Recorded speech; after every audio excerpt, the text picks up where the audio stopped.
Bonjour et bienvenue sur votre chaîne Objectif Habitat. Aujourd'hui, nous allons découvrir l'utilisation et le fonctionnement d'une scie sauteuse.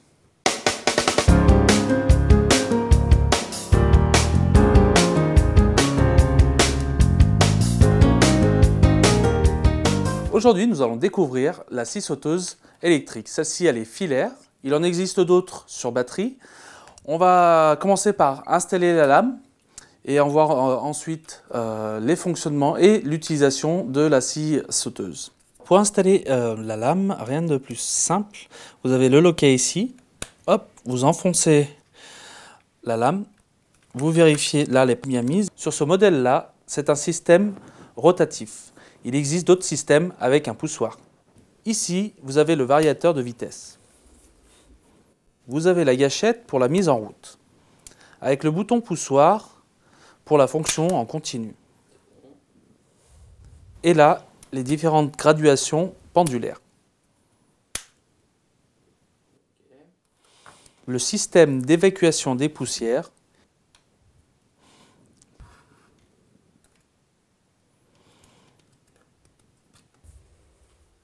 Ce modèle a un laser ou un éclairage LED, ou les deux.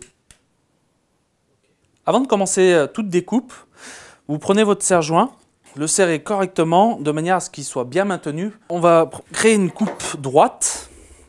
Prenez votre équerre, vous tracez. Vous maintenez bien la scie sauteuse contre la planche. Vous démarrez toujours un petit peu avant de commencer à découper.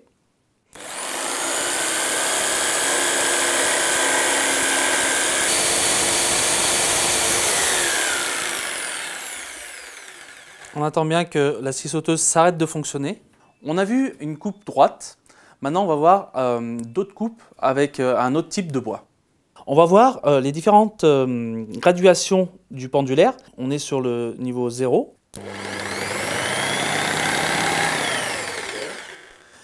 Donc là, c'est la graduation la plus faible. On va se mettre au maximum pour que vous puissiez bien voir la différence. Au niveau de la graduation, quand on est sur la plus élevée, vous allez pouvoir débiter beaucoup plus vite. Si vous êtes dans la graduation la plus faible, avoir une coupe bien plus précise et sans éclatement du bois. On va voir l'impact qu'a l'oscillation du pendulaire en vitesse élevée et en vitesse basse, donc avec aucune oscillation. On va commencer par la vitesse la plus élevée, ici la 3.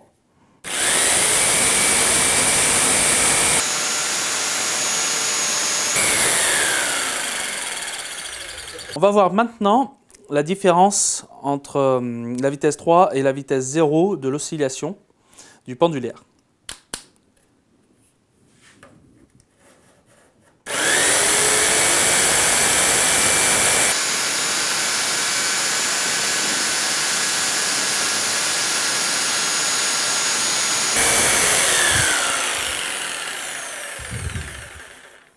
On voit ici qu'avec une graduation élevée, on a beaucoup plus d'éclat. Par contre, ça va beaucoup plus vite au niveau de la coupe.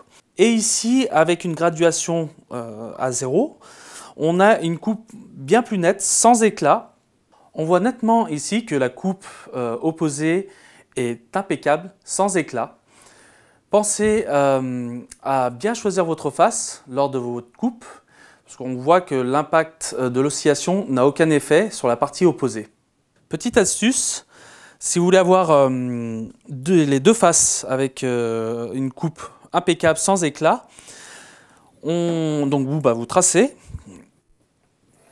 Et vous prenez du scotch, vous le mettez sur votre tracé. Vous appuyez bien sur le scotch pour éviter justement les éclats. On va voir qu'il n'y aura aucun éclat, que les deux faces seront impeccables.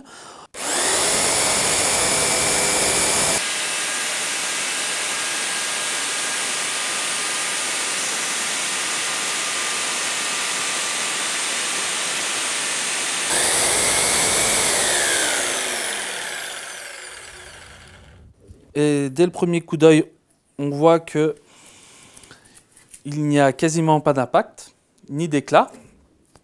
Il existe aussi une autre solution pour éviter l'éclatement sur la partie visible de votre découpe, la lame à dents inversées.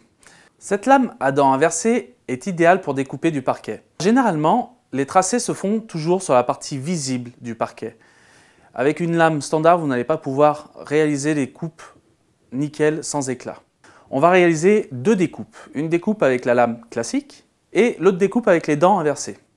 Ici, nous avons la lame classique avec les dents qui vont de bas en haut et la lame à dents inversées qui va de haut en bas.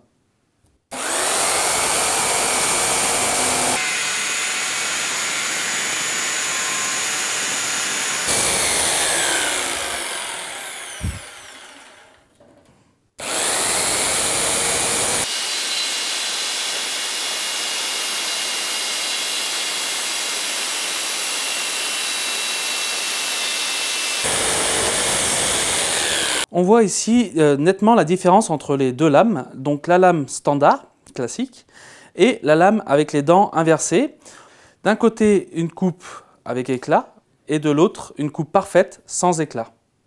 Si vous souhaitez réaliser une découpe circulaire ou rectangulaire dans votre planche, il vous suffit de vous munir d'une mèche à bois de 10 mm et de percer à l'intérieur de votre tracé.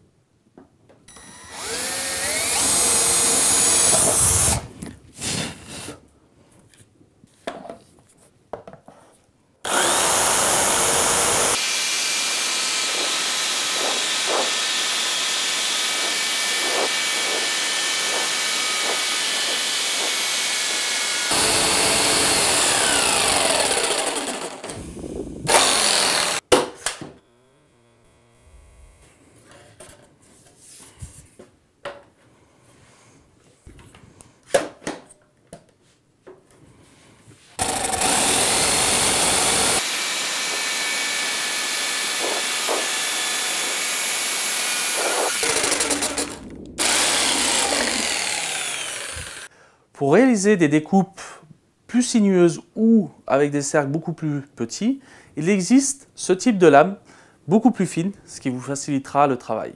Et cela vous évitera une contrainte trop importante sur une lame standard.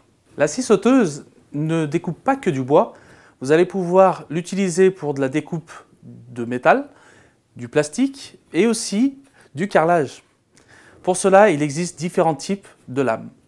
Petite astuce, vous voulez réaliser une coupe parfaitement droite, il vous suffit de vous munir d'un tasseau ou d'une règle parfaitement droite, de prendre la mesure entre votre lame et le sabot. Ici, on va être à 3,6.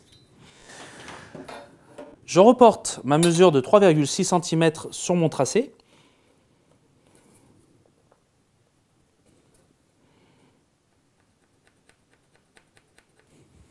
Vous installez votre guide à l'aide de serre-joints.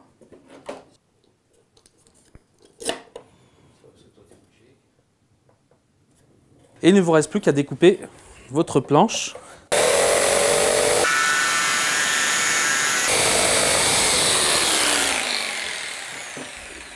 Et grâce à notre guide, on a une découpe parfaitement droite. J'espère que ce tuto vous aura plu, un peu poussiéreux. Si vous avez aimé, laissez-nous un petit pouce bleu. N'oubliez pas de vous abonner et surtout d'activer la cloche de notification, ce qui vous permettra de suivre toutes nos vidéos. Il ne me reste plus qu'à vous dire à plus. Ciao, ciao!